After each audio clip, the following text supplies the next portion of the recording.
નમસ્કાર, નિર્માણ ન્યૂઝની વિશેષ રજૂઆત ઝીરોર કાર્યક્રમ સાથે હું છું યજ્ઞ ત્રિવેદી। દર્શક મિત્રો, આજે ઝીરોર કાર્યક્રમમાં ફરી એકવાર ચર્ચા વિચારણા કરવા જઈ રહ્યા છીએ જગતના તાત એવા ખેડૂતોના પ્રશ્નોને લઈને। ખેડૂતોના પ્રશ્નોને લઈને હંમેશા નિર્માણ ન્યૂઝ આગળ રહેતું હોય છે, તમામ પ્રકારની ચર્ચા કરતું હોય છે અને ખેડૂતોનો અવાજ રાજ્ય સરકાર સુધી પહોંચાડવાનો એક પ્રયત્ન પણ કરવામાં આવતો હોય છે। તે જ અનુસાર કમોસમી વરસાદ, ભર ઉનાળે ચોમાસા જેવો માહોલ સમગ્ર ગુજરાતમાં જોવા મળ્યો હતો। ધીમી ધારે વરસાદ હોય કે પછી એમ કહેવાય ને કે ના ધોધમાર વરસાદ હોય, તે પરિસ્થિતિ તો જોવા મળી હતી। ત્યારબાદ આજે ધોધમાર વરસાદ અને કમોસમી વરસાદે આખી એમ કહેવાય ને કે ના જે ખેડૂતોએ જે પણ મહેનત કરી હતી તે પાણીમાં તરાલતો મૂકી દીધી હોય ને તે પરિસ્થિતિ પણ સર્જાઈ હતી। તો બીજી બાજુ જ્યારે ખેડૂતોની વાત કરવામાં આવે તો ખેડૂતો ફરી એકવાર રાજ્ય સરકારની સામે ગુહાર લગાવી છે। તેમણે એમ કહ્યું છે કે ના સર્વે કરવામાં આવે ને સર્વે બાદ જે પણ કોઈ અત્યારે સહાય એ જાહેર કરવામાં આવે। પહેલાં પણ સર્વેને લઈને ક્યાંક પ્રશ્નાર્થ જોવા મળતા હતા, પરંતુ હવે ફરી એકવાર રાજ્ય સરકારે જે સર્વે માટે પણ આદેશો જાહેર કરી દીધા છે। તેમણે પણ એમ કહ્યું છે કે ના જે પણ કોઈ પરિસ્થિતિ હોય તેનો 2 દિવસમાં કૃષિ વિભાગને રિપોર્ટ સોંપો અને કયા પ્રકારની પરિસ્થિતિ છે તેની અમને જાણ કરો। સર્વે શરૂ થઈ ગયો છે, શું સર્વે યોગ્ય હશે? અત્યારે હાલ સુધીમાં કેવા પ્રકારનું નુકસાન જોવા મળ્યું ખેતીના પાકોને, તેને લઈને ચર્ચા વિચારણા કરવી છે। ચર્ચા વિચારણા કરવા માટે અમારી સાથે જોડી ગયા છે શૈલેષભાઈ પરમાર કે જેઓ ભારતીય જનતા પાર્ટીના પ્રવક્તા છે, સાથે સાથે જે.કે. પટેલ કે જેઓ ખેડૂત અગ્રણી છે। જે આ બંનેનું સૌથી પહેલાં તો સ્વાગત છે। ટૂંકા સમયમાં કોંગ્રેસના પ્રવક્તા પણ આપણી સાથે જોડાઈ રહ્યા છે। જે.કે. ભાઈ, શરૂઆત મારે આપનાથી કરવી છે। જે.કે. ભાઈ, જે પ્રમાણે ખેડૂતોને એમ કહેવાય ને કે એક આશા હતી કે ના આ વખતે જે ઉનાળુ પાક છે એમાં કોઈ વાંધો નહીં આવે અને કોઈ પણ પ્રકારની પરિસ્થિતિ અત્યારે તો ખરાબ નહીં થાય તેવી એક આશા હતી, એક અપેક્ષા હતી કે ના આ વખતે કોઈ જ વાંધો નથી, બધું અત્યારે તો સારું થઈ જશે તેમ। પણ પછી ક્યાંક સારું ન પણ થયું। આ તો પછી કુદરતનો કેર છે ના, તો રાજ્ય સરકારે પણ કર્યું છે કે ના કોઈ અન્ય વ્યક્તિએ પણ અત્યારે કર્યું છે। કુદરતનો કેર જે પ્રમાણે વરસ્યો અને જે પરિસ્થિતિ આખી જોવા મળી અને ક્યાંક બાગાયતી પાકોને પણ ક્યાંક ભારે એવું નુકસાન પણ જોવા મળ્યું। સૌથી પહેલાં મારે આપણે એ પૂછવું છે કે ખેડૂતોને કયા પાકમાં કેટલા પ્રમાણનું નુકસાન પહોંચ્યું છે? યજ્ઞભાઈ, નિર્માણ ન્યૂઝ અને આપનો ખૂબ ખૂબ આભાર કે જે ખેડૂતોનો અવાજ બન્યા। ખરેખર ખેડૂતોના શાકભાજીને દક્ષિણ ગુજરાતમાં જોઈએ તો શાકભાજીને, પછી વલસાડ સાઈડ જોઈએ તો કેરીના પાકને, જુનાગઢ સાઈડ આંબાના, દાડમમાં પણ ફ્લાવરિંગ આવી હતી એવા દાડમના પાકને બાગાયતમાં ઘણી બધી નુકસાની આવી ગઈ। સાથે સાથે ઉનાળુ મગફળીમાં, ઉનાળુ તલમાં અને ઉનાળુના જે વેલાવાળા શાકભાજીને કાંકણી હોય, તરબૂચ હોય એવા બધા પાકોમાં નુકસાની આવી છે। જ્યારે અત્યારે આટલી બધી નુકસાની હોય, કમોસમી વરસાદ ક્યારે આટલો બધો પવન સાથે કે આટલો બધો કરા સાથે, ચોમાસાની પણ અતિ ભારે વરસાદ કહેવાય એ પ્રકારનો વરસાદ પડ્યો છે, ત્યારે ખરેખર સરકાર હાસ્યાસ્પદ વાત કરી રહ્યા છે કે આપણે તાત્કાલિક અને સત્વરે ધોરણે સર્વે કરી જે ખેડૂતોને નુકસાન હશે એને આપણે વળતર આપીશું।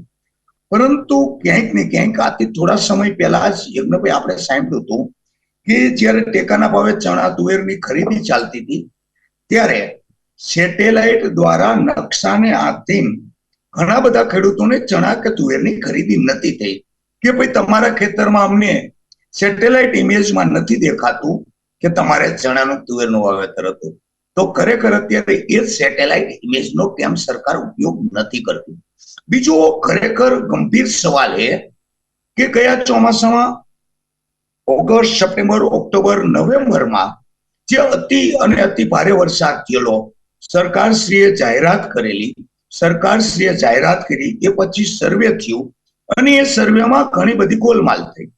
ઘણી બધી સરકારને અમોએ પણ સંસ્થા થકી રજૂઆત કરી કે ઘણા બધા જિલ્લાઓમાં SDRF-ના કોઈ નીતિ નિયમોનું પાલન ના થયું, જે ખરા ખેડૂતોને જે નુકસાન હતું એ ખેડૂતોને વળતર ન મળ્યું। આવી રજૂઆત હજુ ગયા અતિવૃષ્ટિના ચોમાસાથી ચાલુ છે। હજુ એમાં પણ સરકાર અને કૃષિ મંત્રી શ્રી કોઈ નિર્ણય નથી લઈ શક્યા, આવા અધિકારીઓ પર કોઈ એક્શન નથી લઈ શક્યા। ત્યારે હાસ્યાસ્પદ એ લાગે કે દર વખતે એમ કહેશે કે અમે સારું કરવાની કોશિશ કરીએ પરંતુ ક્યાંક આવી ચૂક રહી જાય. પણ યજ્ઞભાઈ, ખરેખર એકવાર ભૂલ થાય તો એ ભૂલ ગણાય, બીજી વાર ભૂલ થાય તો ભૂલ ગણાય, પણ વારંવાર જ્યારે કૃષિ મંત્રાલય દ્વારા આવી ભૂલ થાય ત્યારે યા તો આ મૂર્ખ લોકો હે અથવા તો જાણી જોઈ અને ખેડૂતોને ફક્ત લોલીપોપ આપતા હોય એવું અમને લાગી રહ્યું છે. ક્યાંક સવાલ એ પણ થતો હોય છે ને કે જ્યારે અધિકારીઓની વાત થતી હોય, જ્યારે ખેડૂતોની વાત થતી હોય કે પછી ક્યાંક આંખ આડા કાન કરવામાં આવતા હોય ને તે પરિસ્થિતિ પણ છે કે ભાઈ સર્જાતી હોય છે પછી ઘણીવાર. પણ હું એમને ભાઈ કહું કે જો એવા અધિકારીઓ ખોટા હોય અને એ સરકારની સારી યોજનાને બદનામ કરતા હોય તો એવા અધિકારીઓ ઉપર સરકારી એક્શન લેવી જોઈએ. પણ એક્શન નથી લેતા ત્યારે એવું શંકા જાય કે આવા અધિકારીઓને શું સરકાર જ સૂચન આપતી હશે કે તમે ખેડૂતોને નુકસાન જાય, ખેડૂતોને યોગ્ય યોજનાનો લાભ ના મળે એવું કાર્ય કરજો?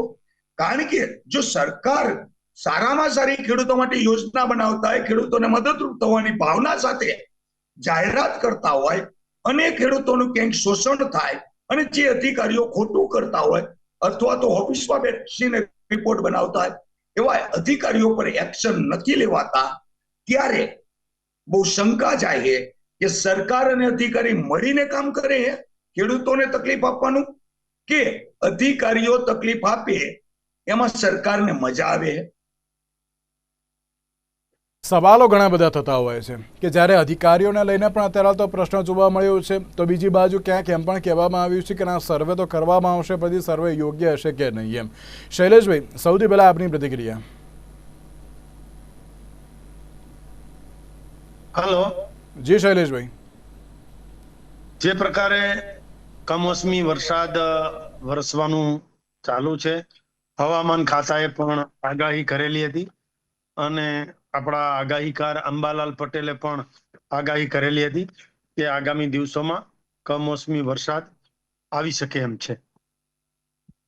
અને જે આપણે માનો કે એપીએમસીમાં કોઈ જણસ પડી હોય, ખેતરમાં કોઈ જણસ પડી હોય તો એને સકે વગે કરવી જોઈએ, એ આપણે આગાહી પણ કરી હતી. એમ છતાં પણ અત્યારે હજુ ખરીફ પાકની શરૂઆત છે, રવિ પાક તો છે જ નહીં, ખરીફ પાકની આપણી શરૂઆત છે. એટલે શરૂઆતમાં જે છે એ ક્યાંક ને ક્યાંક હજુ જે અખાત્રીજ જાય પછી ખેતરની સાફ સફાઈ ને એમાં બધું નિંદામણ ને એમાં બીજું કઈ ઝીણું થયું હોય એ બધું સાફ સફાઈ કરી અને બળદને જોડીને ખેડૂત જતો હોય છે. જે પ્રકારે ખેતરોનું ક્યાંય ધોવાણ થયું છે આ વરસાદના કારણે, ક્યાંય પાળા ધોવાઈ ગયા છે, ક્યાંય ગાડા માર્ગ ધોવાઈ ગયા છે, ક્યાંય વૃક્ષો ધરાશાયી થયા હોય અને પાકને નુકસાન પણ થયું હોય. માનો કે બાગાયતી પાકની હમણાં જગતના તાત જે કે ભાઈ કરી તો વાત બરાબર છે, દાડમને પણ નુકસાન થયું છે, જોવા જઈએ તો કેરીને પણ નુકસાન થયું છે, કેળાને પણ નુકસાન થયું છે. એટલે બાગાયતી પાક બધો જ આવી જાય, બધો જ બાગાયતી પાક અને શાકભાજી આ બધાને નુકસાન ગયું જ છે. તો એનો તાગ મેળવીએ છીએ, તાગ મેળવી અને આગામી દિવસોમાં ક્યાં કેટલા ટકા નુકસાની ગઈ છે એના પ્રમાણમાં રાજ્ય સરકાર તરફથી એસડીઆરએફ અને કેન્દ્ર સરકાર તરફથી એનડીઆરએફ આ બંને જે વિભાગો છે એના તરફથી સહાય પણ નક્કી થશે, કેશ ડોલ્સ દેવાનું થશે તો એ પણ નક્કી થશે. પણ કહેવાનો મતલબ કે આ એ સરકાર છે કે જેમણે અત્યાર સુધી 10 સહાય પેકેજ આપ્યા છે અને 11,450 કરોડના સહાય પેકેજ ખેડૂતોને આપ્યા છે અને એ પણ ડીબીટી ના માધ્યમથી ઓનલાઈન પોતાના ખાતામાં નાખ્યા છે. વાવણીથી કાપણી સુધી તમામ યોજનાઓ છે, એમાં પણ ના નથી. એમ છતાં પણ જગતનો તાત ક્યાંક રૂટશે અને કમોસમી વરસાદ આવશે. આપણે માનીએ છીએ કે 15 જૂન પછી વરસાદ જે આવે એને પાકું ચોમાસું કહેવાય, અષાઢી બીજ પછી જે વરસાદ આવે એને પાકું ચોમાસું કહેવાય. બાકી 31 ને દિવસે વરસાદ વરસવા મળે તો એને માવઠું કહેવાય કે કમોસમી વરસાદ કહેવાય. પણ ખેડૂતો માટે અને નાગરિકો માટે એક વાત તો યજ્ઞભાઈ સ્પષ્ટ છે કે લીલો દુષ્કાળ સારો, સૂકો દુષ્કાળ નહીં સારો. સૂકો દુષ્કાળ પડે એના કરતા લીલા દુષ્કાળ પડે તો એમાં ક્યાંક ને ક્યાંક આપણે જે કાંઈ સગવડતા કરવી પડે એ કરીએ. બંનેમાં નુકસાન તો થાય જ. ના, લીલા દુષ્કાળમાં નુકસાન જાય ને તો એ પરવડે ભાઈ, પાછું ઉગે, અને ઉગે એને કોઈ ન પૂગે, એટલે એમાં કોઈ પ્રશ્ન નથી. પણ સાવ વરસાદ ન આવે અને ઢેફા અને ખેતરમાં તિરાડો પડી જાય એનો કોઈ મતલબ નથી. એટલે હું તો એવું ઈચ્છું છું કે જગતનો તાજ છે, એની સાથે કુદરત પણ છે, અને યોગ્ય સમયે જેટલો વરસાદની જરૂર હોય એટલો વરસાદ આપશે.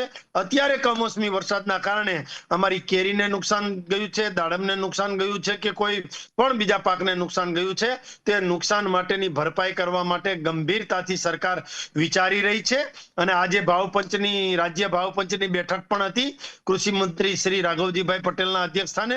તો એમાં ભાવપંચ પણ આગામી દિવસોમાં નક્કી કરી અને કેન્દ્ર સરકારને મોકલાશે. એટલે એમએસપી મિનિમમ સપોર્ટ પ્રાઇસ થી પણ ટેકાના ભાવે ખેડૂતોને કેટલી મદદ થઈ શકે એ કરીશું. કારણ કે આ તો ભાઈ મેં પહેલાય કહું છું ને ફરીથી કહું છું, ખેડૂતો માટે, ખેડૂતોથી, ખેડૂતો દ્વારા ચાલતી આ ડબલ એન્જિનની સરકાર છે.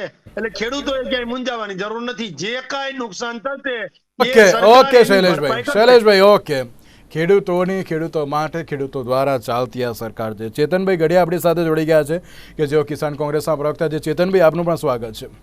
ચેતનભાઈ, જે પ્રમાણે જગતના તાતને લઈને અત્યારે તો વાત કરી રહ્યા છે, કમોસમી વરસાદ વરસ્યો, નુકસાન થયું, સર્વે શરૂ થઈ ગયો, પણ દર વખતે સર્વેમાં સવાલ થતો હોય છે કે આ યોગ્ય થશે કે નહીં. તો બીજી બાજુ જે કે ભાઈએ પણ એક સવાલ કર્યો કે જ્યારે કૃષિ અધિકારીઓની વાત થતી હોય ને તેમાં પણ એસડીઆરએફના નોર્મ્સ શું હોય કે પછી અન્ય એવી કોઈ પણ યોજના હોય તેના નોર્મ્સ શું હોય, ક્યાંક એમને યાદ રહેતા નથી કે પછી અત્યારે આંખાડા કાન કરવામાં આવતા હોય છે, તેવી પણ એક પરિસ્થિતિ સર્જાતી હોય છે. ચેતનભાઈ, આપની પ્રતિક્રિયા. પેલું તો મારે એ કહેવાનું છે કે ખેડૂતો માટે, ખેડૂતો ચાલતી ડબલની સરકાર નથી. કારણ કે અત્યારે તમે સોશિયલ મીડિયામાં જુઓ તો એવું ચાલી રહ્યું છે, સોશિયલ મીડિયામાં બધે પોસ્ટો કરે છે કે ચણાના ભાવની ખરીદી કરવા નથી તે તમે ઉપરથી સેટેલાઇટ દ્વારા જોઈ શકતા હતા કે ચણાના વાવેતર ક્યાં થયા છે અને કેટલા થયા છે. તો ખેડૂતોને નુકસાની થઈ તમને સેટેલાઇટ દેખાતું નથી કઈ? એ કેમ દેખાતું નથી સેટેલાઇટ થી કેટલી કેટલી નુકસાની ગઈ? તમને વાવેતર દેખાતા હતા જઈએ તે તમારે રદ કરવું હતું જોઈએ સરકારને કે ચણાના વાવેતર થયા હોય અને ખેડૂતો ખોટું રીતે લખાવતા હોય તો રદ કરી શકતા હતા. તે રદ કરી નાખ્યું હતું. ચણાના ટેકાના ભાવે ખરીદી કરવા ને ત્યારે રદ કરી નાખ્યું. તો એ દેખાતું હતું, તો આ કેમ દેખાતું નથી નુકસાની કેટલી થઈ? એ પહેલી વાત. અને બીજી વાત એ શૈલેષભાઈ કીધું કે ખેડૂતોથી ચાલતી સરકાર છે. તો મારો પ્રશ્ન પેલો એ છે, જો ખેડૂતોની અને ખેડૂતો ચાલતી સરકાર હોય તો જ્યારે જ્યારે ખેડૂતોને ભાવની પાકનું ઉત્પાદન થાય ત્યારે આ લોકો સરકારના જે કઈ હોય નોર્મ્સ હોય અને એમએસપી ગેરંટી કાનૂનની વાતો કરે છે આ લોકો, પણ એમએસપી માં કઈ હોતું જ નથી. જે આ મરચીના ખેડૂતોને પુષ્કળ પ્રમાણમાં મરચી વનબંધ થઈ તો મરચીના ભાવ નો આવ્યો. મરચી માટે ખેડૂતો આમ માથે ઓઢીને રોવે છે, ખર્ચાને પૈસા નથી. પછી વાત આવી જે ખેડૂતોને તલીની અને જયારે બીજા પાક ડુંગળીના ઉત્પાદન થયું તો ડુંગળીના ભાવ નહીં, મગફળીનું ઉત્પાદન થયું મગફળીના ભાવ નહીં, કપાસનું ઉત્પાદન કર્યું તો કપાસના ભાવ નહીં. હવે ખેડૂતો ઉત્પાદન કરીને જયારે માર્કેટિંગ યાર્ડમાં જાય છે તો ભાવ આવતા નથી ને આ લોકો કેવી રીતે ક્યાં મોઢે એવું કહી શકે કે સરકાર ખેડૂતોની છે અને ખેડૂતોથી ચાલતી સરકાર છે, ડબલ એન્જિનની સરકાર છે. ડબલ એન્જિનની સરકાર હોય તો ખેડૂતો પ્રત્યે સંવેદનશીલતા હોવી જોઈએ અને ખેડૂતોને પૂરતા પ્રમાણમાં ભાવ મળવા જોઈએ અને ખાલી ડિબેટોમાં બેસીને એમએસપી ગેરંટી કાનૂનની વાતો ન કરવાની હોય. એમએસપી થી નીચેના ભાવમાં ખરીદી થતી હોય ત્યારે આ સરકારે એવું બોલવું જોઈએ કે એમએસપી થી નીચેની કોઈ ખરીદી ન થવી જોઈએ. તો આ વાત એક છે. મરચી શૈલેષભાઈ, મરચીમાં ખેડૂતોને પૂછો તમે જઈને ખાલી અહીંયા ડિબેટમાં બેસીને વાતો કરો. નીચેના ભાવે કોઈ ખરીદી ક્યાંય થાય? જે કે ભાઈ આપણે ડિબેટ એમએસપી સરકાર આપતી હોય, સરકાર એમએસપી આપતી હોય એની નીચેની ખરીદી કોઈ કરી શકે ક્યાંય? બને તો એમાં ખેડૂત વેચે, એમાં એ જગ્યાએ ખેડૂત વેચે. હું ટેકાની ભાવની વાત કરતો, એમએસપી ગેરંટી કાનૂનની વાત કરું છું. હું તમને એમને વેચાણની વાત કરતો. એમએસપી ટેકાનો ભાવ, એમએસપી ગુજરાતી ટેકાનો ભાવ. હા, એમએસપી ગેરંટી કાનૂનની વાત કરું શૈલેષભાઈ. હું તમને એમ કહેતો એમએસપી થી નીચે ખરીદી થાય. તમે ખરેખર તમારે કાયદો લેવો હોય તો એમએસપી ગેરંટી કાનૂન લેવો અને એની અંદર કોઈ વેપારી ખરીદી ન કરી શકો જોઈએ. એમએસપી તમે નક્કી કર્યા હોય ટેકાના ભાવથી, મગફળીના ટેકાના ભાવ નક્કી કર્યા હોય નીચે ખરીદી ન કરી શકો એ તમે લેવો. તમે ખાલી દર વખતે એમએસપી ગેરંટી કાનૂન, એમએસપી કાનૂન વાતો કરી રાખો. અને બીજી વાત, જો ખરેખર આ લોકોને ડ્રોમથી સર્વે આ ચણાના ભાવના અને જે કઈ ટેકાના ભાવની ખરીદી કરવી હતી એ ડ્રોમથી તમે સર્વે કરી લીધું અને ટેકાના ભાવના જે અરજી ખેડૂતો કરી હતી રદ કરી નાખી, તો તમે આ જે કમોસમી વરસાદ પડ્યો છે, આંબાને નુકસાની ગઈ છે, જે તલીને નુકસાની ગઈ છે, તો આ પણ કેમ તમે ડ્રોમથી સર્વે ન કરી શકો, સેટેલાઇટ દ્વારા સર્વે ન કરી શકો? તો જ્યારે ખેડૂતોની વાત આવે ત્યારે આ ખાડા કાઢના સરકાર કરે છે અને 100% છે. અને ખેડૂતો અત્યારે દિન બે દિન ખેતી મૂકી અને નાસીપાક થવા માંડ્યા છે. આ સરકારના જ હિસાબે નાસીપાક થવા માંડ્યા છે. ખેડૂતો પ્રત્યે થોડી પણ સંવેદનશીલતા આ સરકારમાં નથી. જો હોય તો આ સરકાર આવડા મોટા જે ખેડૂતોને જયારે પાકે અને જયારે માર્કેટિંગ યાર્ડમાં જે ખેડૂતો વેચવા જાય ત્યારે ભાવ મળતા નથી અને ખેડૂતો કંટાળી અને ખેતી મૂકી દે છે. એટલા માટે મૂકી દે છે. તમે મરચીની વાત કરો, ટેકાના ભાવની તો તમે વાત કરી, પણ લાગે છે કે ના હવે જે આ સર્વે થશે બાગાયતી પાકોને જે પ્રમાણેનું નુકસાન થયું છે, જે આ સર્વે થશે એ યોગ્ય થશે એમ તમને લાગે છે? અત્યાર લગીન કોઈ દી થયું નથી. પણ શૈલેષભાઈ તો એમ કહે છે કે અત્યાર સુધી બધા યોગ્ય સર્વે થયા છે. 10 જેટલા સહાય પેકેજ પણ જાહેર કરી દેવામાં આવ્યા છે.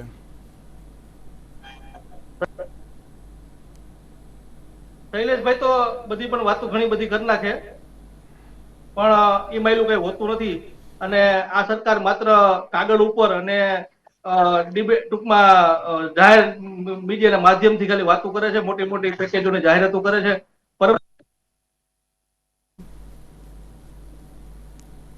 કેટલા આપ્યા છે શૈલેષભાઈ? મને ખાલી ગણાવી દઈએ કેટલા આપ્યા છે. હમણાં આંકડા મોટા ગણાવી દે ભાઈ ગણાવી દે.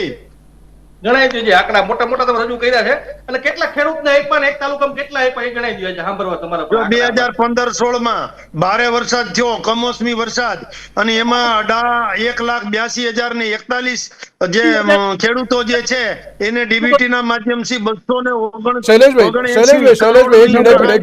શૈલેષભાઈ હમણાં એમ કહ્યું કે કયા તાલુકામાં કયા ખેડૂતોને મળે એવી રીતે કે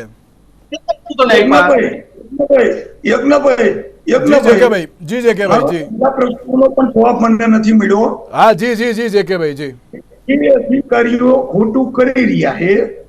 એ અધિકારીઓને માની લ્યો કે અમે સાબિત કરીને દઈએ કે STRF ના સર્વે મુજબ એમને કામ નથી કર્યું નીતિ નિયમ મુજબ. હવે હું નામ સહિત કહું શૈલેષભાઈને કે ધાંગધ્રા તાલુકાના તાલુકા ડેવલપમેન્ટ ઓફિસર, તાલુકા વિસ્તરણ અધિકારી અને ગ્રામ સેવકોએ ગયા વર્ષના ઓગસ્ટ, સપ્ટેમ્બર, ઓક્ટોબરના સર્વેમાં ક્યાંય STRF NDRF ના કોઈ નીતિ નિયમનું પાલન નથી કર્યું.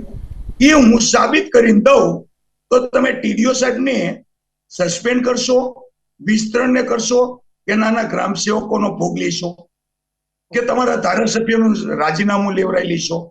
શૈલેષભાઈ, તમારી યોજના સાચી છે, હું માનું કે હું અત્યારે સ્વીકારી લઉં કે આ સરકાર ખેડૂતો દ્વારા, ખેડૂતો માટે અને ખેડૂતોથી ચાલે છે.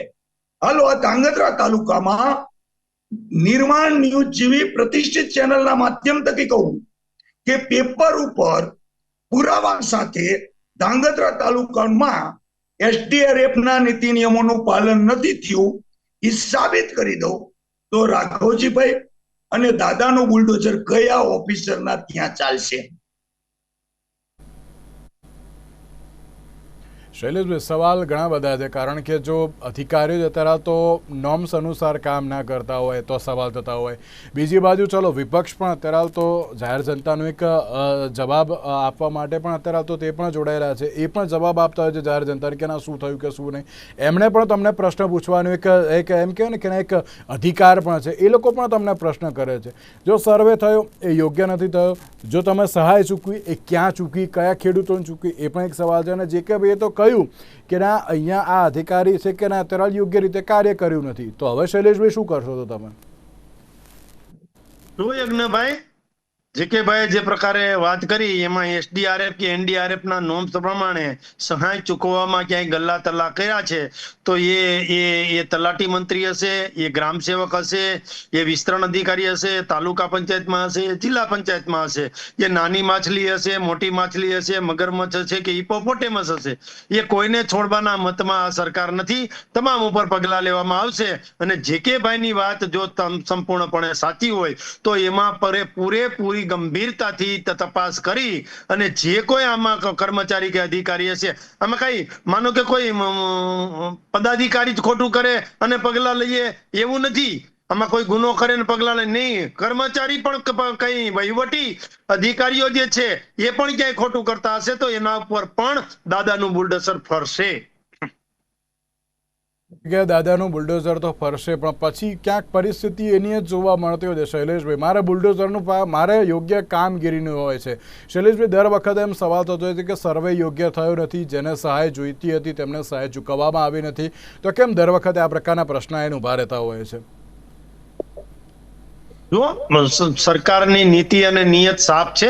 ખેડૂતોને કઈ નુકસાન થયું છે તો એ નુકસાનની ભરપાઈ કરવાની જવાબદારી અને ફરજ બંને ચાલુ સરકારની હોય છે. અને આ ડબલ એન્જિનની સરકાર જે છે એમાં ખેડૂત ક્યાંય બાપડો બિચારો ન રહે અને ખેડૂત એક્સપોર્ટ કરતો થાય અને પોતાની જણસના યોગ્ય ભાવ મળે એના માટે MSP થી લઈ અને C2+15 પ્રમાણે સ્વામિનાથન કમિટીની જે ભલામણો છે એ પ્રમાણે અમે ચાલીએ છીએ. અને અમે ઘણી વખત કીધું છે, એ કિસાન સન્માન નિધિ હોય, ખાતરમાં સબસિડીની વાત હોય, યુરિયામાં સબસિડીની વાત હોય, આ તમામ બાબતોમાં ખેડૂતોને ક્યાંક ને ક્યાંક પગભર થવા માટેની યોજનાઓ છે. અને આ યોજનાનું અમલીકરણ કરવામાં કોઈ પણ આડા પગ કરશે તેવા આડા પગ કરનારાનો પગ પણ કાપી લેવામાં આવશે અને એની ઉપર પગલા પણ લેવામાં આવશે. એની ઉપર ફોજદારી પગલા પણ લઈશું, કાનૂની કાર્યવાહી પણ કરીશું અને ખાતાકીય તપાસ પણ કરીશું. કારણ કે અમે ખેડૂતો માટે કઈ કરીએ છીએ એ છેલ્લામાં છેલ્લા અને નાનામાં નાના ખેડૂત સુધી વાત પહોંચે, સહાય પહોંચે, એને રકમ પહોંચે એ માટે કરીએ છીએ. અમે ત્યાંથી રૂપિયો મોકલીએ અને 15 પૈસા અહીંયા પહોંચે એ સરકાર અમે નથી. અમે તો ત્યાંથી રૂપિયો મોકલે ને નરેન્દ્રભાઈ મોદી એટલે 100 પૈસા ખેડૂતના ખાતામાં જાય ને DBT ના માધ્યમથી. આ કામગીરી અમારે કરવાની છે. વરસાદ આવશે કમોસમી અને નુકસાન થશે તો પણ એની નુકસાનીની ભરપાઈ કરીશું અને MSP દેવાની થશે તો પણ ટેકાના ભાવે ખરીદી કરીશું. સહાય પણ યોગ્ય ચૂકવીશું. ચેતનભાઈ, શૈલેષભાઈ કીધું રૂપિયો મોકલીને 15 પૈસા પહોંચે એવી સરકાર નથી. પણ શૈલેષભાઈ સરકાર એવી છે કે રૂપિયો મોકલે 90 પૈસા ખવાય છે, 10 પૈસા ખાલી પહોંચે છે. અને કૌભાંડોની અધોતો વાત કરે શૈલેષભાઈ કહેતા ને અધોતો રકમ કહી દી. કૌભાંડોની ગુજરાતમાં અધોતો કૌભાંડ થયા છે અને એ મહિલામાંથી અત્યારે એક પણ વ્યક્તિને જેલ પાછળ રાખ્યા હોય અને એના પગ કાપી નાખવામાં આવ્યા હોય અને દાદાનો બુલડોઝર ફર્યો દાખલો બતાવો કે પેલો વાત કરીએ પાક વીમાનું કૌભાંડ થયું તેમાં કેની ઉપર કાર્યવાહી કરવામાં આવી અને રીસર્વેનું જે કૌભાંડ થયું છે, રીસર્વેમાં જે લોકો ખોટી માપણી કરીને વયા ગયા છે કંપની ઉપર, એને કેની ઉપર કાર્યવાહી કરવામાં આવી? મગફળીનું જે કૌભાંડ થયું છે, મગફળીના અંદર ફોફા ભરી દીધા અને મગફળીને હરગાવી દેવામાં આવી, એને કેની ઉપર કૌભાંડ કરવામાં આવ્યું? બારદાનનું જે કૌભાંડ થયું છે ગુજરાતની અંદર, એને કેની ઉપર કાર્યવાહી કરવામાં આવી? અને આવા તો અધોતર ગુજરાતમાં ખાતરમાં પણ કરવામાં આવે છે, એની ઉપર કેની ઉપર કાર્યવાહી કરવામાં આવી? કોઈ વ્યક્તિ ઉપર કોઈ 1% કાર્યવાહી નથી કરવામાં આવતું. માત્ર ભાજપનો ખેસ પહેરી લઈએ એટલે એ શુદ્ધ થઈ ગયો, એની ઉપર કોઈ જાતનું કૌભાંડ કરવામાં નથી આવતું. કૌભાંડની આમ અધોતો કૌભાંડ થયા છે, અધોતો. એમાં તમે એક દાખલો બતાવી દો જેની અંદર શૈલેષભાઈ કાર્યવાહી કરી હોય અને એના જેલના સજાની પાછળ હોય અને જેલમાં હોય એટલે આપણે ચેલેન્જ કરીએ એવો એક વ્યક્તિ બતાવી દો કે જેને જેલની પાછળ નાખ્યો હોય. જે બિલકુલ ચેતનભાઈ હું આપને રોકવા માંગુ છું. જેકબભાઈ, એક લાસ્ટ એન્ડ ફાઇનલ રજૂઆત રાજ્ય સરકારને શું કરશો આ સર્વે બાબતે? ખરેખર આપણે આશા રાખીએ કે સત્તા પક્ષ અને વિપક્ષ એકબીજા ઉપર આક્ષેપ અને પ્રતિ આક્ષેપ કરે છે. આપણે આપના માધ્યમ થકી જે આપણે ધાંગધ્રા તાલુકામાં કીધું કે જે અધિકારીએ ખોટું કર્યું છે, શૈલેષભાઈએ વાત કરી કે ભૂતકાળમાં કેટલા રૂપિયા મેકલતા હતા અને કેટલા પોગતા હતા એ તો મને નથી ખબર, પણ આ વર્ષે મને ખુદને અનુભવ થઈ ગયો કે યજ્ઞભાઈ મારા માટે સરકારે 80,000 ની સહાય નક્કી કરી હતી, પરંતુ આઈના અધિકારીઓએ ન ધ્યાન આપતા મને 1 પણ રૂપિયો મળ્યો નહીં. આવા મારો એટલી વાત કરું કે મારા જેવા લાખો સુરેન્દ્રનગર જિલ્લાના સત્ય નુકસાની વાળા ખેડૂતને 1 પણ રૂપિયો ન મળ્યો કારણ કે અધિકારીઓએ યોગ્ય નીતિ નિયમોનું પાલન ન કર્યું. એટલે ક્યારેક તો એમ પણ થાય કે સારું રૂપિયો મેકલતા 25-50 પૈસા તો મળતા હતા, આ તો 80,000 મેકલા સરકારે અને નીચેના અધિકારીઓએ 1 રૂપિયો ન લેવા દીધો. એટલે આપણે આશા રાખીએ આ સરકાર જોડે, સરકારને પત્ર વ્યવહાર તો કર્યો છે કે આવું થયું છે, સુરેન્દ્રનગર જિલ્લાના આવા અધિકારીઓને ઘરે બેસાડીને સૌથી પહેલો એક દાખલો બેસાડે એવી આશાને અપેક્ષા. શૈલેષભાઈ, આપ ત્રણના આભાર અમારી સાથે ચર્ચા વિચારણામાં જોડાવા માટે. તો દર્શક મિત્રો, જગતના તાતને હવે સર્વે માટે અને સહાય માટે ઘણી બધી અત્યારે તો રજૂઆતો છે અને માંગ પણ છે. રાજ્ય સરકાર તેને હવે કેવી રીતે સંતોષશે તે તો આવનારો સમય જ બતાવશે. આજના ઝીરો કાર્યક્રમમાં રજા આપશો. નમસ્કાર.